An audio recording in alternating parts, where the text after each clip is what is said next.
Alors, je me suis inspiré de mes distingués collègues, Gaël, Clément Sarrazin, François-Xavier Madec, avec qui je travaille à Foch régulièrement, et on a fait un petit peu une synthèse des données de la littérature et des expériences des uns et des autres. Alors, c'est moi qui dois faire tourner avec ça.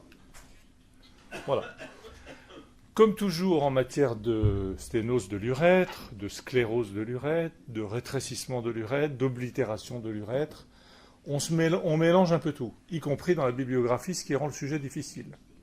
Mais il faut tout de suite repérer qu'il s'agisse de l'urètre antérieur, postérieur ou du col de la vessie, il y a deux sortes de problèmes. Il y a l'oblitération complète, quand il n'y a plus une goutte qui passe, et il y a le rétrécissement. Et ça n'a rien à voir. Mais curieusement, c'est quelque chose qui n'est pas tellement abordé. Donc ça rend l'analyse bibliographique particulièrement difficile. La plupart des séries bibliographiques donnent des follow-up relativement courts et évaluent un point technique. Il n'y a pas d'études comparatives des niveaux de preuve bas, enfin bon, tous les arguments scientifiques que vous connaissez. Et il y a un effet YouTube, c'est-à-dire j'ai fait une belle opération au robot qui a enregistré mon opération, j'ai un interne qui cherchait une communication qui m'a fait un beau film, et donc je le mets à disposition comme si c'était un élément indiscutable de technique. Donc l'effet YouTube, quand on est dans la reconstruction en particulier, où on n'est pas confronté à des séries scientifiques, est important à objectiver parce que ça peut nous influencer dans un mauvais sens. Il y a deux excellents rapports de l'AFU de 2022 et 2024 sur les complications en chirurgie urologique d'un côté et sur les sténoses de l'urètre d'autre part, qui sont des sources excellentes sur lesquelles je vous conseille de vous repencher. On a exclu les sténoses après remplacement de vessie et les sténoses chez la femme qui sont un autre sujet. Donc les extrapolations des aptitudes en chirurgie urétrale, je vous les ai dites. En cas d'interruption complète, on ne s'amuse pas à faire des chirurgies d'augmentation, à creuser, à faire le sketch du tu la vois ma petite lumière, tu la sens ma boule, tout ça. Ça marche pas. Ça marche jamais. Ça marche 2 jours ou 8 jours ou 1 mois, mais dans l'ensemble, ça marche pas. Si c'est oblitéré, il va falloir faire une réparation. Par contre, s'il y a un rétrécissement, on peut évidemment réfléchir à des gestes d'augmentation qui peuvent être des plasties ou des dilatations. Ce point me semble très important. J'ai mis un certain nombre d'années à en repérer l'importance. Comment ? À jouer avec la petite lumière. Deuxième question. C'est quoi déjà le col de la vessie ? C'est quoi le col de la vessie ? Alors, vous avez en haut, c'est le même patient. J'ai trouvé ça dans un livre de radiologie. C'est le même patient qui a une prostate que vous voyez en UCRM et en IRM d'un côté, et après il n'a plus de prostate. Et vous voyez que ce qui était le col de la vessie en haut est parti vers les grandes profondeurs, puisqu'il là il est même plus bas que la partie inférieure de la symphyse pubienne. Donc le col de la vessie est un concept relativement flou et mobile quand on a retiré la prostate. Et les chirurgiens de l'urètre savent que la partie du col de la vessie après prostatectomie, c'est une partie qu'on sait parfaitement aborder dans le cadre des sténoses. Alors, est-ce qu'il faut pour autant le faire ? On va en reparler dans un moment.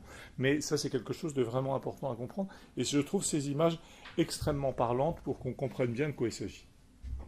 Donc, en gros, on va séparer les scléroses cervicales avec une prostate en place, c'est-à-dire celles qui ont eu une chirurgie de l'HBP, et les cas assez rares après radiothérapie prostatique, et les scléroses cervicales sans prostate en place, donc après prostatectomie radicale. Alors, vous voyez la différence entre une oblitération complète et un rétrécissement. Normalement, on le voit en endoscopie, mais on peut aussi parler aux patients. La question, c'est est-ce que quand vous allez à la selle, vous avez quelques gouttes d'urine qui sortent ? Si c'est oui, il lui reste un petit pertuis que vous pourrez utiliser, cathétériser. S'il n'y a jamais une goutte depuis 6 mois, évidemment, il est complètement obturé. J'aime bien cette clinique basique. Alors voilà les exemples de sclérose cervicale progressive qui peuvent apparaître, par exemple, après curithérapie, mais ça ne va pas être le sujet principal, j'avais trouvé les images jolies. Alors maintenant, chirurgie post-ASBP. Quels sont les pourcentages de sclérose cervicale ?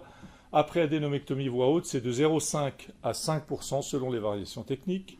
Pour les plus vieux d'entre nous, qui s'en souviennent, il y a eu des tas d'opérations, parce que ça saignait beaucoup l'HBP. On a fait des tas de manœuvres, des cerclages qui sortaient à travers la paroi de l'abdomen. On était obligé de serrer fort à l'extérieur du corps, puis on tirait sur la sonde avec le ballon qui descendait pour élargir le col. Enfin, des véritables boucheries, disons-le, qu'on a fait jusque dans les années 90. mais qui ont provoqué quand même pas mal de dégâts cicatriciels au niveau du col de la vessie. Mais curieusement, les chiffres ne sont pas si élevés que ça. Après résection, les taux de sclérose sont de 2 à 5% dans la littérature, et après résection laser, Greenlight 2,5%, énucléation holmium-thulium 1%, et pour les deux techniques plus modernes dont on a parlé hier, c'est-à-dire le sauna et le string, là, on n'a pas de chiffres. Hein, voilà. Alors, le traitement des scléroses après traitement de l'HVP, c'est toujours un traitement logique. Il y a les dilatations, je vais les détailler légèrement pour vous en donner les résultats. Si les obstructions sont incomplètes, il est logique, parce qu'on est urologue, de faire des traitements endoscopiques premiers qui peuvent marcher, que voilà, dilatation, éventuellement autodilatation, qui sont quand même des soins palliatifs, mais qui peuvent rendre service, incision cervicale, résection, injection. Donc je vous les détaille. Donc vous voyez, les dilatations, qu'elles soient faites avec des bougies, avec des ballons, à la condition que ce ne soient pas des ballons énormes, ont tous des résultats acceptables sur des délais pas très longs, c'est-à-dire de 50 à 72, vous voyez, d'après les séries, et les résultats sont identiques, quelle que soit la méthode. L'incision cervicale peut être faite à la lame froide, au laser ou à lance électrique. Les résultats sont les mêmes, à peu près pareil, 50-70% de résultats favorables dans des délais qui ne dépassent jamais 2 ans. Une incision, 3 incisions, c'est la même chose. La résection cervicale avec injection, et ça c'est quand même intéressant à entendre, de triamcinolone et de mitomine C, ont des taux de succès qui peuvent être relativement importants, 50 à 80%, avec des effets secondaires dont je vais vous parler. Le problème est que ces injections sont à répéter, donc le malade devient un malade chronique, ça devient un peu une histoire qui ne s'arrête pas.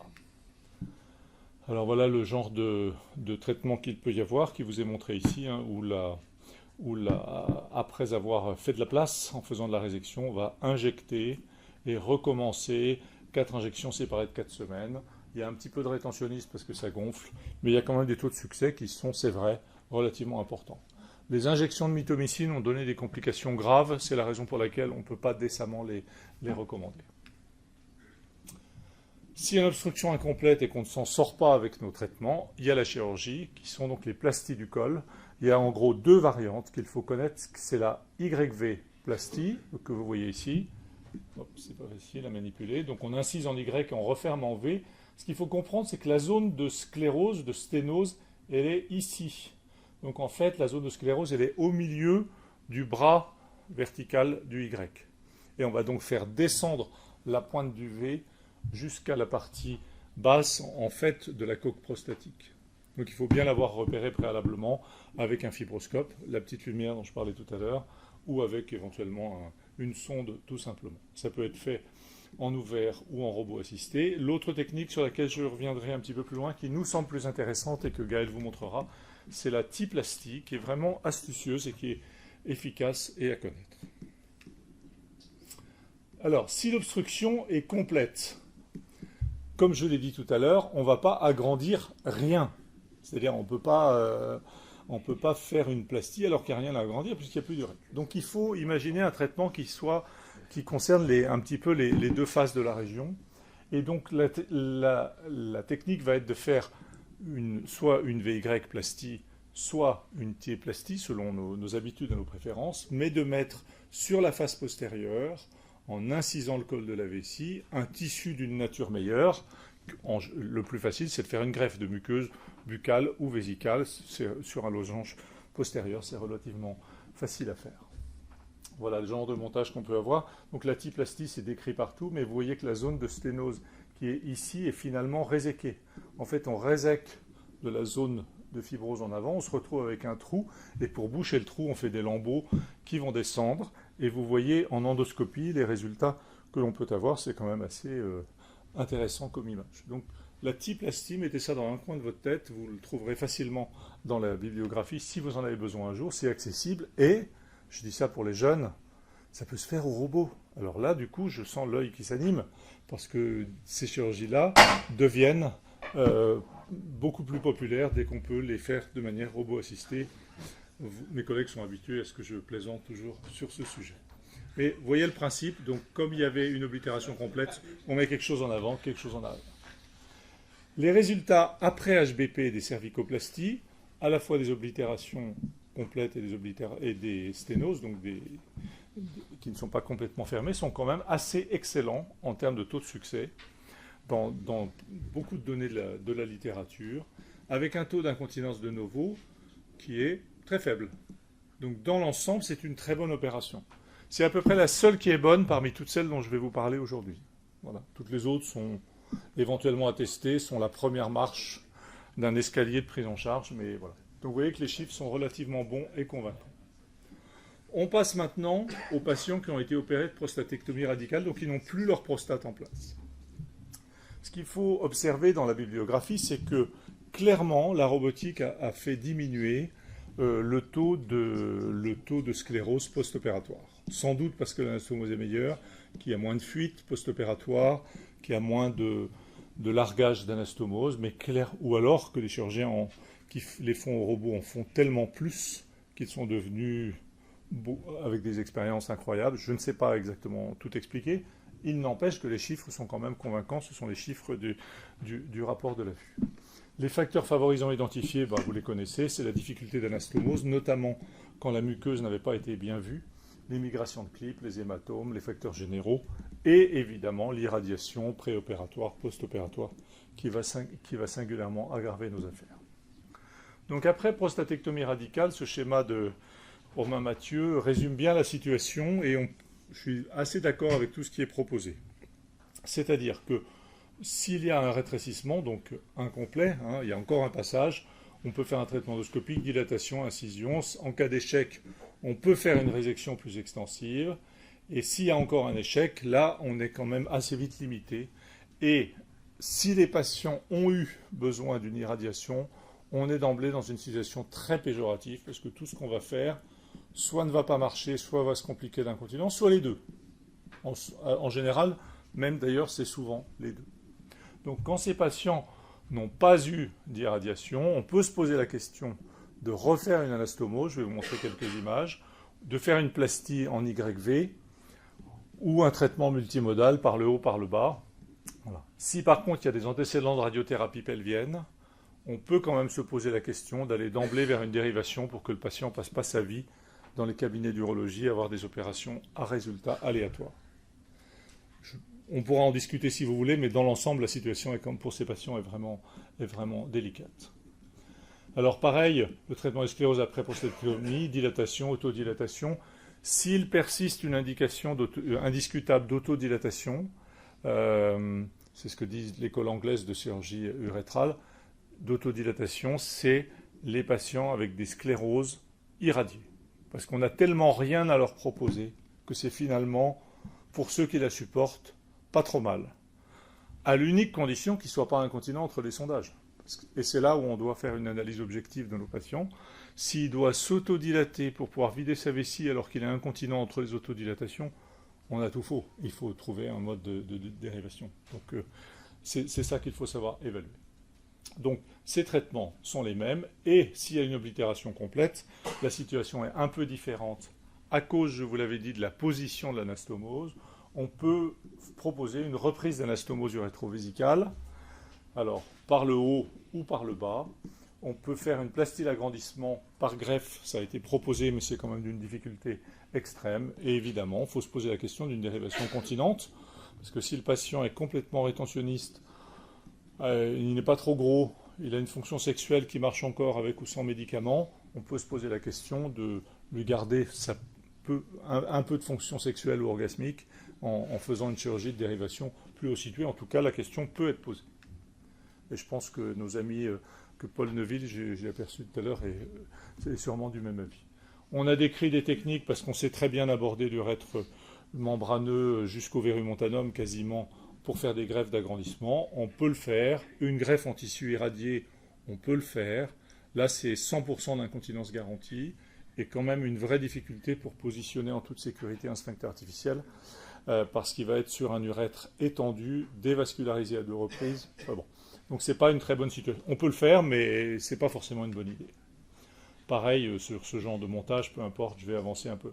Donc voilà quelques photos qu'on a prises, c'est des photos d'un film de François Xavier, d'un double abord qui vous montre un peu le genre de situation que l'on peut avoir.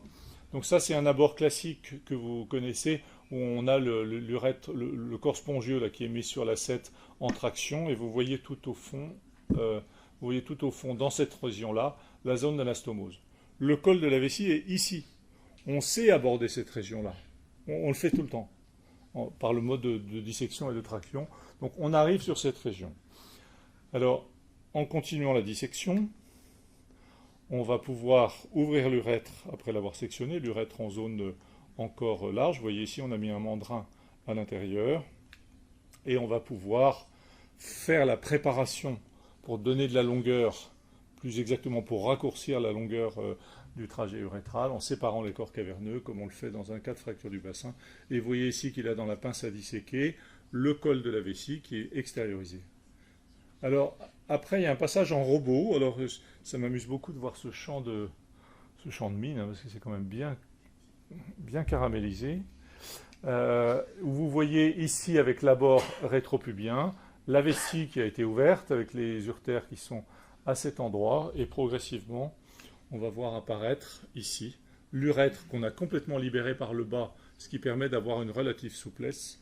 Vous le voyez ici, c'est assez convaincant. Voilà l'urètre bulbaire largement ouvert qui arrive au fond de cette cavité. Alors c'est très joli, mais les résultats ne sont pas très bons. Voilà. Donc c'est pour ça que je vous le montre exprès, parce que c'est vrai que c'est assez convaincant visuellement. Les résultats ne sont pas très bons. C'est 100% d'incontinence.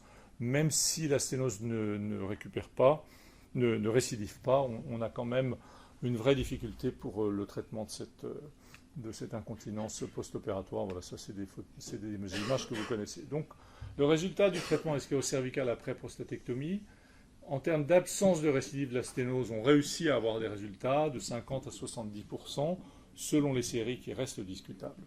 Mais par contre, l'incontinence post-opératoire de nouveau, elle est autour de 100%. Elle est autour de 100% avec une prise en charge qui n'est pas standard. Donc déjà, quand la morphologie de l'urètre est standard, on a quand même des difficultés, des complications. Là, on est dans une situation un peu moins bonne. Donc on est pour l'instant dans une phase où les décisions ne sont pas univoques. Donc il y a eu une très bonne étude de l'équipe lyonnaise, méta-analyse, etc. Là encore, on a du mal à tirer des données de la littérature. Si l'objectif était que les urines se vident, elles se vident dans un taux non négligeable de cas, 62 à 72%. Mais par contre, la fonction vélico-sphinctérienne n'est pas restaurée. Or, vous êtes tous acharnés à restaurer les fonctions naturelles, bien sûr. Alors, est-ce que c'est pire, ces irradiations? Oui, comme d'habitude. C'est-à-dire qu'à partir du moment où il y a une maladie de cicatrisation, un excès, eh bien, forcément, quand il y a eu irradiation, les processus de cicatrisation sont différents et on a de moins bons résultats. Et voilà typiquement ce genre de choses nécrotiques que l'on peut avoir sous les yeux quand on fait ce genre de chirurgie. Donc, en résumé, je dirais que, comme pour toute sténose de l'urètre, il ne faut pas retarder inutilement la chirurgie de ces sténoses, en particulier pour les sténoses cervicales après chirurgie de l'HBP. On fait 1 ou 2 traitements endoscopiques maximum et après on propose une chirurgie.